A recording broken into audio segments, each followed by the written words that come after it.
Hey guys, Hailey here from Veterinary Practice Solutions. And welcome to our animated Whiteboard Wednesday. Today's episode is controlling practice patterns. It's easy to talk about increasing efficiency in the practice. It's not always easy to do it. One tip I can give you is to control your practice patterns. When we say pattern here, we mean a routine or route that is established. If you put in place a system that is the exact procedure from start to finish, you can lessen a lot of wasted time on figuring out what to do next. So start with an exact procedure. The client arrives at the front desk, fills out paperwork, and is grabbed by a tech to go to the exam room.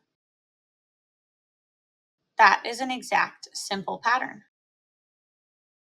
But when you look at it, you can also see that there are places that, if not made organized, would lessen efficiency. For example, what if all of the paperwork was in another room? Instead of taking 1 second for the front desk to give the new client papers, it could take 3 minutes. If you had another client in line, now they have to wait, even if it's just a little bit. Things like this can add up, and you end up feeling overwhelmed by how busy everything is.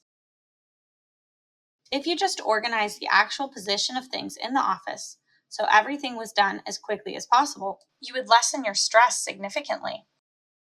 Once you've set up a pattern, you should actually go through it from the perspective of a client and see how many things get slowed. It could be the exam rooms are unnecessarily far from the waiting room, making for a long walk back and forth. Once you find these things, do your best to adjust them so things move faster. By having an organized system for handling things and a space that facilitates that system, you can control the patterns of your practice and increase your productivity. If you're interested in more practice tips, attend one of our free webinars. To register, visit www.veterinarypracticesolutions.com/webinars or click the link in the description. Thanks for watching, and don't forget to like and subscribe. I'll see you soon.